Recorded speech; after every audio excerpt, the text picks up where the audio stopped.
السلام علیکم. یہ سٹوری جو میں آپ کو سنانے جا رہی ہوں یہ میری کزن نے مجھے سنائی تھی اور یہ بالکل سچی کہانی ہے. تو وہ بتاتی ہے کہ دونوں بہنیں اسکول میں جاب کیا کرتی تھی. تو ان لوگ کی عادت تھی، ایک تو یہ صبح صبح جلدی پہنچ جاتی تھی، یعنی کہ ان لوگوں کا جو وین کا ڈرائیور تھا اس نے بعد میں کسی اور کام سے جانا ہوتا تھا، تو اس لیے پھر وہ ان کو پہلے ہی ڈراپ کر دیا کرتا تھا، جس کی وجہ سے یہ ہوتا تھا کہ یہ کافی جلدی اسکول پہنچ جایا کرتی تھی اور اسکول میں ابھی بچے آنا سٹارٹ ہوئے ہوتے تھے. تو یہ دونوں بہنیں جب جاتی تھیں، ان دونوں بہنوں کی عادت تھی کہ میری جو کزن ہے یہ اور اس کی بڑی باجی کی بات کر رہی ہوں، تو ان لوگوں کی عادت تھی کہ کیونکہ صبح میں اسکول میں ابھی بچے اکا دکا ہی آئے ہوتے تھے، تو یہ لوگ اپنی اپنی کلاسز میں جا کے اپنا سامان رکھنے کے بعد قرآن پاک لگا لیا کرتی تھی. تو پھر یہ ہوتا تھا کہ اس کی جو کلاس تھی وہ نیچے تھی اور باجی کی کلاس اوپر تھی. تو اکثر اس طرح ہوتا تھا کہ اپنا سامان وغیرہ رکھنے کے بعد پھر یہ باجی کے پاس چلی جاتی تھی اور دونوں بہنیں پھر بیٹھی رہتی تھیں جب تک کہ اسکول میں زیادہ بچے ہو جائیں، جب تک کہ باقی سٹاف آ جائے تو پھر یہ سٹاف روم چلے جایا کرتی تھی. تو یہ بتاتی ہے کہ ایک دفعہ اس طرح سے ہوا کہ دونوں گئی ہیں اور دونوں نے اپنا سامان وغیرہ رکھا ہے. اچھا، یہ بات جو میں آپ کو بتانے جا رہی ہوں یہ انہوں نے بتایا کہ یہ سمر ویکیشن کے بعد، جو چھٹیوں کے گرمیوں کی چھٹیاں ہوتی ہیں 2 مہینے کی 3 مہینے کی، تو اس کے بعد کی یہ بات ہے. ٹھیک ہے، تو یہ لوگ گئی ہیں اور اسی طرح اپنے معمول کے مطابق انہوں نے جا کے اپنا سامان رکھا ہے. باجی نے اوپر جا کے قرآن لگا دیا اور اتنی اونچی آواز صبح میں ہوتی تھی کہ وہ آواز نیچے تک بھی آ رہی ہے. تو یہ بتاتی ہے کہ سمر ویکیشن کے بعد، سمر ویکیشن کی ہوتی ہیں جی 2 سے 3 ماہ کی چھٹیاں، ٹھیک ہے، 2-2.5 ماہ کی چھٹیاں. تو اس کے بعد یہ لوگ معمول کے مطابق ہی گئی ہیں اسکول میں اور اس کے بعد انہوں نے جا کے اپنی اپنی کلاسز میں گئی ہیں، جا کے اپنا بیگ رکھا ہے اور جیسے کہ ان کی عادت تھی انہوں نے قرآن لگا لیا ہے. تو یہ بتاتی ہے کہ باجی اوپر چلی گئی ہیں اور میں نیچے ہوں اور اس کے بعد تھوڑی دیر ہی گزری ہے کہ مجھے یوں لگا جیسے باجی مجھے بلا رہی ہیں.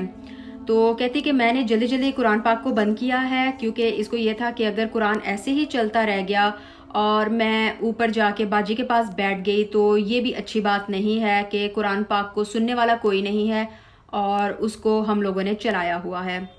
تو یہ بتاتی ہے کہ میں اوپر جب گئی ہوں تو میں نے دیکھا ہے کہ کلاس میں کوئی بھی نہیں ہے، قرآن پاک چل رہا ہے، کلاس میں کوئی بھی نہیں ہے.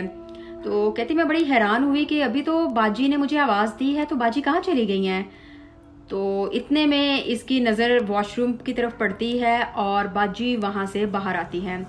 تو یہ ان کو کہتی ہے کہ آپ نے مجھے آواز دی اور آپ مجھ سے بات کیے بغیر ہی واش روم چلی گئی ہیں اور قرآن پاک بھی اسی طرح سے آپ نے چلتا ہوا چھوڑ دیا ہے. تو باجی حیران ہو کے پہلے اس کا منہ دیکھتی ہیں، پھر اس سے پوچھتی ہیں کیا مطلب، کس نے آواز دیا تمہیں. تو یہ کہتی ہے آپ نے مجھے آواز دی، آپ نے مجھے بلایا ہے کہ جلدی سے اوپر آؤ تو اس لیے میں تو جلدی آ گئی ہوں. تو کہتی ہیں کہ نہیں، میں نے تو تمہیں آواز نہیں دی، میں تو آئی ہوں اور آ کے قرآن پاک لگانے کے بعد میں نے اپنی چیزیں سیٹ کی ہیں اور اس کے بعد واش روم میں گئی تھی ہاتھ دھونے کے لیے اور ہاتھ دھو کے میں واپس آ گئی ہوں. تو یہ کہتی ہے نہیں نہیں، آپ نے مجھے آواز دی ہے اور آواز دینے کے بعد جب میں اوپر آئی ہوں تو میں تقریباً 5 سے 10 منٹ مجھے ہو گئے ہیں یہاں پر آپ کا ویٹ کرتے ہوئے کہ آپ واش روم سے نکلتی ہیں اور پھر میں آپ سے پوچھوں کہ آپ نے مجھے آواز کیوں دی ہے. تو اس کی باجی حیران ہو جاتی ہیں اور کہتی ہیں نہیں، ایسا کچھ بھی نہیں ہوا. تو تب میری کزن کو احساس ہوا کہ اگر اس کو جو آواز پڑی تھی وہ اس کی بہن کی نہیں ہے تو کسی اور کی وہ آواز ہے. تو وہ پھر چپ چاپ جو ہے نیچے چلی جاتی ہے، باقی بھی اسٹاف آ جاتا ہے، بچے آنا شروع ہو جاتے ہیں، یہ لوگ اسٹاف روم چلے جاتے ہیں اور یہ اس بات کو بھول بھال جاتی ہے. لیکن یہ بتاتی ہے کہ کیونکہ اس کو عادت تھی کہ یہ کافی زیادہ تلاوت وغیرہ کیا کرتی تھی اور کافی زیادہ وظائف کیا کرتی تھی. اب وظیفوں کا میں آپ کو ایک بات بتاؤں، وہ جو مسلمان میرے جو فالوورز ہیں ان کو پتا ہوگا وظیفے کیا ہوتا ہے. وظیفے ہوتا ہے کہ کوئی بھی قرآنک آیت یا قرآنک ورڈ لے کے اس کو کسی نمبرز تک پڑھنا، 1,00,000 دفعہ، 50,000 دفعہ، ہر نماز کے بعد 40 دفعہ، 400 دفعہ، اس طرح. ٹھیک ہے، تو اس طرح بہت سی بکس ہیں جن میں دیا ہوتا ہے کہ آپ اس طرح فلاں مسئلہ ہے تو یہ وظیفہ پڑھو، فلاں مسئلہ ہے تو فلاں مسئلہ ہے تو یہ وظیفہ پڑھو. تو یہی جو ہے میری کزن بھی کیا کرتی تھی کہ وہ اب گھر میں تاکہ رزق کی کمی نہ آئے، گھر میں برکت آ جائے، جاب میں برکت آ جائے، والد محترم کا جو ہے کاروبار چلتا رہے، اور جو ہے شادیاں اچھی جگہ ہوں وغیرہ وغیرہ کے لیے وہ ڈیفرنٹ قسم کے وظائف ٹائم ٹو ٹائم کرتی رہتی تھی. لیکن وظیفے کے بارے میں یہ کہا جاتا ہے کہ ہر وظیفہ ہر کسی کے لیے نہیں ہوتا. ایک تو یہ چیز میں نے سنی ہے. دوسرا میں نے یہ سنا ہے کہ جب بھی آپ کوئی وظیفہ کرنے لگو تو عالم دین سے پوچھ کر کرو. وہ جو آپ کو آپ کا مسئلہ سننے کے بعد بتائیں گے وہی سب سے بیسٹ ہوتا ہے. اور تیسری جو میں نے چیز یہ سنی ہے وہ یہ ہے کہ اگر آپ اکیلے میں بیٹھ کے کسی بھی ایک چیز کو بہت زیادہ دفعہ بولے جاتے ہو تو اس کا اثر الٹا بھی ہو سکتا ہے. تو اب کیونکہ وہ وظائف کیا کرتی تھی اس کی وجہ سے اس کے ساتھ یہ ہوا کہ اس کو آواز آنے لگی. کیونکہ وہ پھر بتاتی ہے کہ یہ پھر صرف ایک دفعہ کا واقعہ ہی نہیں ہے، اس کے بعد بھی اکثر اس طرح سے ہوتا تھا کہ اس کو گھر میں بھی بیٹھے ہوئے یوں لگتا تھا کہ آوازیں پڑ رہی ہیں، کوئی اس کا نام لے رہا ہے. فار ایگزامپل میں اپنی کزن کا نام تو یہاں پر نہیں لوں گی، سپوز کریں کہ اس کا نام ہے جی سارا. تو اس کو یوں لگتا ہے کہ جیسے اس کو آوازیں پڑ رہی ہیں کہ سارا بات سننا، سارا یہ کام کر لو، سارا وہ کام کر لو. اور آوازیں کبھی اس کی ماما کی آواز میں ہوتی، کبھی اس کی بہن کی آواز میں ہوتی، کبھی اس کے چھوٹے بھائی کی آواز میں ہوتی. تو جب وہ باہر جا کے ان سے پوچھتی کہ جی آپ نے مجھے بلایا ہے یا آپ نے مجھے یہ کام کہا، تو وہ آگے سے اسے کہتے کہ نہیں ہم نے تو تمہیں نہیں بلایا یا ہم نے تو تمہیں ایسا کچھ بھی نہیں کہا. تو تب اس کو احساس ہوا اور اس کی امی کو بھی جو ہے تھوڑا آئیڈیا ہو گیا. تو اس کی امی نے بھی اسے کہا کہ شاید اس لیے کہ تم بہت زیادہ وظائف پڑھ رہی ہو اور بغیر کسی عالم سے پوچھے، بغیر کسی اسکالر سے پوچھے، بغیر کسی اسکالر کی اجازت کے تم یہ وظائف کر رہی ہو، تو شاید اس کی وجہ سے یہ ہو رہا ہے. تو بہتر یہی ہے کہ تم نماز پڑھو، قرآن پڑھو، وظیفوں کو تم تھوڑی دیر کے لیے چھوڑ دو، کیونکہ ایسا نہ ہو کہ اس کا الٹا اثر تم پہ ہو جائے.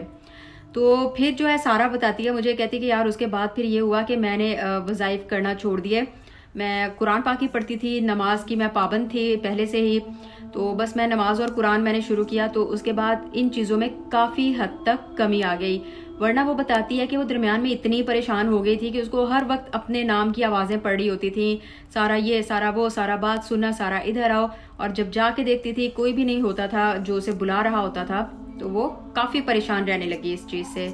تو الحمدللہ ایسا کوئی نقصان ان لوگ کی زندگی میں نہیں ہوا. لیکن میں کبھی کبھی سوچتی ہوں تو مجھے بہت ڈر لگتا ہے کہ کتنا عجیب لگتا ہوگا کہ آپ بیٹھے ہوئے ہیں اور آپ کو یوں لگتا ہے کہ آپ کی والدہ آپ کو بلا رہی ہیں، آپ کی مدر آپ کو بلا رہی ہیں، اور جب آپ جا کے ان سے پوچھتے ہو تو وہ کہتی ہیں کہ میں نے تو بلایا ہی نہیں، اور آپ نے بہت ہی کلیئرلی اپنی والدہ کی آواز سنی ہوتی ہے. تو یہاں پر ختم کرتے ہیں آج کی ویڈیو. اگر آپ کے پاس کوئی اسی طرح کی سچی کہانیاں ہیں جو آپ کے ساتھ پیش آئی ہوں تو مجھے انسٹاگرام پر ای میل کر دیں، یا پھر انسٹاگرام پر میسج کر دیں، اور ای میل کر دیں. میں آپ کو جو ہے ڈسکرپشن باکس میں ساری ڈیٹیلز دے رہی ہوں. تو آپ سے پھر ملاقات ہوگی. دعاؤں میں یاد رکھیں، اپنا خیال رکھیں. اللہ حافظ.